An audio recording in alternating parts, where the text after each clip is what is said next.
Bonjour et bienvenue sur parkrugby.com. Nous sommes aujourd'hui avec Georges Souvent pour le 3e numéro de Objectif Pro, cette série qui vous présente les joueurs du centre de formation du Pays d'Aix Rugby Club. Alors Georges, écoute, est-ce que tu peux te présenter pour nos internautes?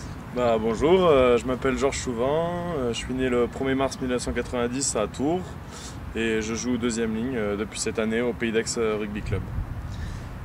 Lucas Lévy nous disait dans le dernier numéro que sous tes airs de gentil garçon, tu étais une vraie teigne sur le terrain. Est-ce que tu confirmes?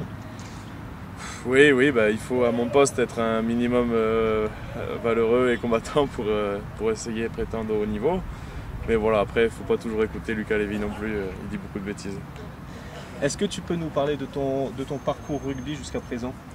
Alors mon parcours rugby, j'ai commencé à 5 ans à l'école de rugby de l'US Tours. Après j'ai intégré le pôle espoir de Tours. Où, suite à ça, j'ai intégré le centre de formation du Stade Rochelet où j'y ai passé 4 ans. Donc 2 ans au centre de formation, 2 ans avec l'équipe professionnelle. Et là j'ai rejoint cette année le Pays d'Aix Rugby Club. Tu as fréquenté pas mal de sélections jeunes il me semble. Est-ce que tu peux nous en parler? Donc quelle sélection et qu'est-ce que tu en as retiré? Alors en sélection, j'ai fait les moins de 19 ans, les moins de 20 ans et les universitaires. Donc voilà, la plus marquante c'était sûrement les moins de 20 ans où on a joué le tournoi Destination et une Coupe du Monde en Argentine qui était vraiment très enrichissante. Pour quel résultat cette Coupe du Monde? On a terminé 5e de la Coupe du Monde. D'accord, c'est j'imagine un super souvenir. Et qu'est-ce que ça fait de porter ce maillot bleu? Oui, c'était un super souvenir. Ça fait beaucoup d'émotions parce que quand on a 19-20 ans, porter ce maillot, ça représente beaucoup de choses pour nous. Et voilà.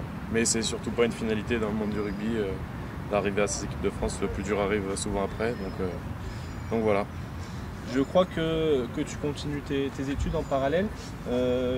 Sur quel cursus tu as décidé de t'orienter? Alors là, j'ai terminé ma licence de maths l'an dernier à La Rochelle. Et donc là, j'ai décidé de faire un master AMSE, ça s'appelle, c'est à l'école sciences économiques d'Aix-en-Provence, voilà, en plusieurs années, autant qu'il faudra.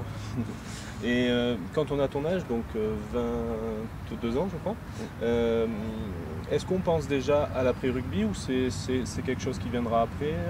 Comment ça se passe? Déjà on y est sensibilisé depuis tout jeune, depuis le pôle espoir, les centres de formation.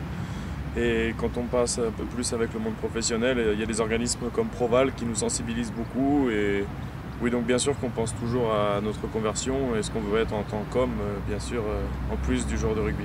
Comment est-ce que tu juges ta saison sur un plan personnel, d'une part avec les espoirs puis avec les pros, puisque tu as réussi à aligner 6 feuilles de match je crois. Donc parle-nous un peu de ta saison sur ce plan individuel.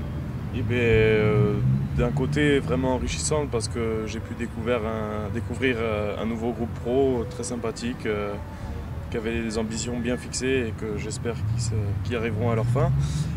Et puis d'un côté c'est vrai que j'aurais aimé un peu plus jouer en équipe première. 6 feuilles c'est déjà conséquent, mais c'est vrai que j'aurais aimé en faire un petit peu plus. Mais le groupe Espoir a aussi bien évolué.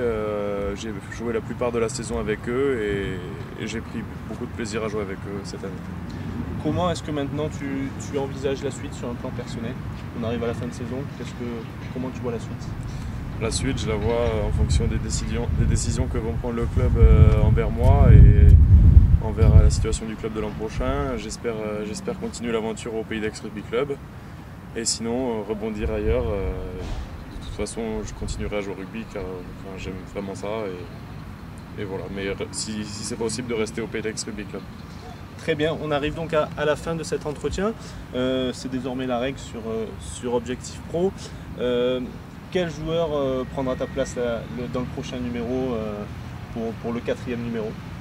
Je pense que Brice Silo fera l'affaire parce qu'il en a bien besoin en ce moment. Voilà. Très bien, on vous retrouve donc pour un prochain numéro de Objectif Pro en compagnie donc de Brice Sililo qui joue lui aussi au centre de formation du Pays d'Aix Rugby Club.